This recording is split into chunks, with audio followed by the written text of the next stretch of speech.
Hello guys, this is Rango Kaushik and you are welcome our channel UPSC accessible. आज हम पढ़ेंगे current affairs. Current affairs में हमारा topic है नेशनल यूनिफाइड पेंशन स्कीम। देखो, बहुत टाइम से कंट्रोवर्सी चल रही थी पेंशन स्कीम के बारे में। जो हमारी सरकार है वो एक नई पेंशन स्कीम लेकर के आई थी। काफ़ी लोगों ने उसे एक्सेप्ट किया, काफ़ी लोगों ने उसे एक्सेप्ट नहीं किया। और लोग बोल रहे थे कि पुरानी पेंशन स्कीम ही सही है और नई पेंशन स्कीम जो है उतनी फाइनेंशियल सिक्योर नहीं है। लोगों को बहुत से डाउट्स हैं, पता नहीं आगे जाके क्या होगा। उस तरह की बातें चल रही थी। ठीक है। इसके लिए अब गवर्नमेंट ने उसका इलाज निकाला। गवर्नमेंट ने क्या किया, एक यूनिफाइड पेंशन स्कीम लाई। क्या हुआ रिसेंटली, अभी क्यों न्यूज में है ये? Recently union cabinet chaired by PM approved the unified pension scheme by replacing national pension scheme. किसको रिप्लेस किया है? नेशनल पेंशन स्कीम को रिप्लेस किया है। और अब जो आई है वो क्या है? वो है यूनिफाइड पेंशन स्कीम। ठीक है, अभी रिसेंटली यूनियन कैबिनेट ने चेयर्ड बाय पीएम उसने ये अप्रूवल दे दिया है। समझ आ गया? चलिए, ये ठीक है। अब हम पढ़ लेते हैं कि आखिर ये यूनिफाइड पेंशन स्कीम है क्या। तो यूनिफाइड पेंशन स्कीम जो है वो एक्चुअली पुरानी पेंशन स्कीम और नई पेंशन स्कीम जो है दोनों का एक अमलगमेशन है। ठीक है, कैसे है? The UPS proposes to amalgamate the advantages of old pension scheme and new pension scheme. जी हाँ, ये दोनों पेंशन स्कीम्स का एडवांटेज जो वो गवर्नमेंट एम्प्लॉयज को दे रहा है जो कि रिटायर होने वाले हैं या रिटायर हो जाएंगे। जो चीजें आपको ओल्ड पेंशन स्कीम में थी, चाहिए थी, और न्यू पेंशन स्कीम में आपको कोई प्रॉब्लम थी, तो इन्होंने क्या किया, अब एक चॉइस दे दिया। अब आपकी मर्जी है, आप ओल्ड पेंशन स्कीम भी ले सकते हो, आप न्यू पेंशन स्कीम भी उठा सकते हो, जो आपका मन करे आप वो ले लो। इन्होंने वो किस्सा खत्म कर दिया, which is very good decision. It is based on recommendation of TV Somanathan committee. ध्यान रखना, किसने रिकमेंड किया था? टीवी सोमनाथन कमेटी ने। कब बनी थी? 2023 में। और ये पेंशन इफेक्टिव कब से होगी? Will be effective from April 1 2025। कब से इफेक्टिव हो जाएगी? 2025 से। यहां तक समझ आ गया? यूनिफाइड पेंशन स्कीम समझ आ गया। अब हम देख लेते हैं एम क्या क्या है इस यूनिफाइड पेंशन स्कीम का, क्यों बनाया गया है इसका। ठीक है।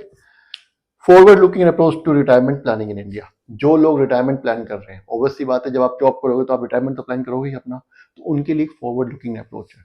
आप, ठीक है, आप अच्छे से अपना रिटायरमेंट प्लान कर सकते हो। आपको पुरानी पेंशन स्कीम समझ आए उसको उठा लो, आपको नई पेंशन स्कीम समझ आए उसको उठा सकते हो आप। ठीक है। To provide a secure and sustainable pension system for all eligible employees.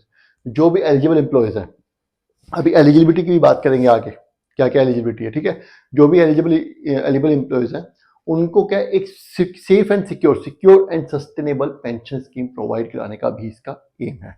और एक और एम है to provide financial security. Financial security तो ऑब्वियसली बात है, कोई इंसान अगर मान लो 30 साल 35 साल या 40 साल तक गवर्नमेंट कहीं किसी भी इंस्टीट्यूट में काम करता है और बाद में उसको पता चलता है एक दिन कि आज आप रिटायर तो हो गए हो, क्योंकि ऑब्वियसली बात है आपकी एज हो गई है और अब आपकी कोई इनकम भी नहीं है, सोर्स ऑफ इनकम भी नहीं है, तो फाइनेंशियल सिक्योरिटी कहाँ रही? उसको फाइनेंशियल सिक्योरिटी अपनी ऑर्गेनाइजेशन से तो चाहिए ना।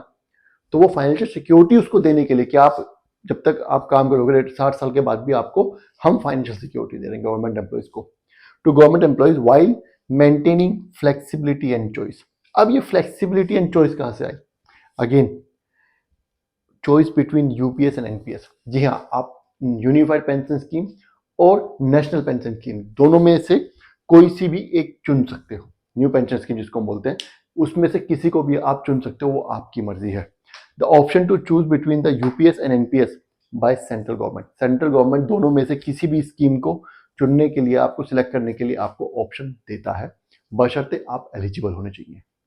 ठीक है, यहां तक समझ आ गया। अब हम इसके फीचर्स और देख लेते हैं कि आगे क्या क्या इसके यूनिफाइड पेंशन स्कीम के फीचर्स हैं। चलिए आगे बढ़ते हैं।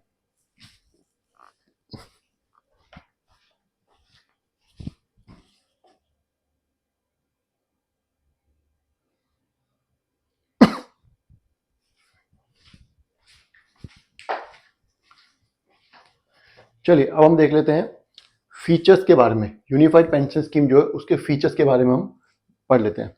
सबसे पहला क्या है? Guaranteed pension. कि पेंशन गारंटीड है। कैसे? Under UPS the eligible employees are ensured a pension equal to 50% of their average basic pay drawn over 12 months prior to superannuation. मतलब रिटायरमेंट के बाद, आपकी रिटायरमेंट हुआ, पेंशन जब चालू होगी तो उसका बेसिस क्या रहेगा? पेंशन चालू किस चीज पे करेंगे कि 50% जो आपकी लास्ट 12 मंथ की सैलरी है, बेसिक सैलरी है, उसका 50% जो है आपकी पेंशन बनेगी। ठीक है। एश्योर्ड पेंशन है, ये आपको समझ आ गया।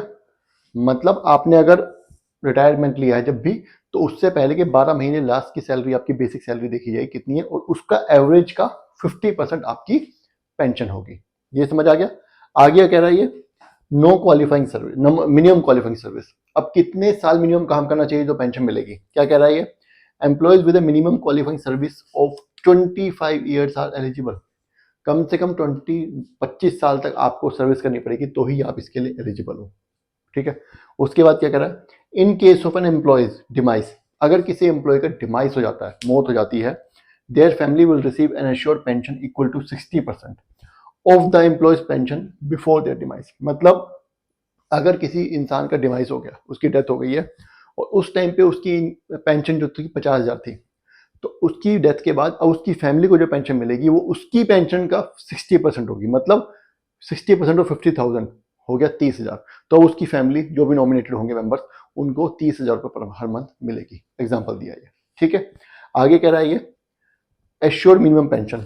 अब क्या कह रहा है कि चलो 25 साल तक किसी को नहीं करना है काम, किसी को उससे पहले जॉब छोड़नी है ना, बहुत से लोग ऐसे होते हैं, तो क्या उनको पेंशन नहीं मिलेगी? इतने साल उन्होंने काम किया, उसका भी कुछ इन्होंने बताया। क्या बोला है?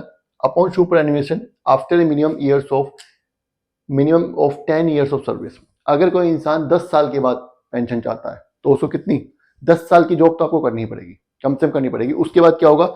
Employees will receive an assured minimum pension of ₹10,000 per month. क्या होगा कि अगर आपने 10 साल नौकरी कर ली तो कम से कम 10,000 तो आपकी पेंशन मिलेगी ही, डिपेंडिंग ऑन योर, आपकी जो 12 महीने की जो लास्ट सैलरी है उसके बेसिस पे। ठीक है, समझ आ गया है? उसके बाद फिर 12 महीने, मान लीजिए यहाँ पे एक बात और याद करने लायक है कि मान लीजिए किसी ने 15 साल जॉब की तो उसको भी 10,000 मिलेगी? नहीं, लास्ट 12 महीने जो उसकी पेंशन बनी है उसके बेसिस पे आपको मिलेगी।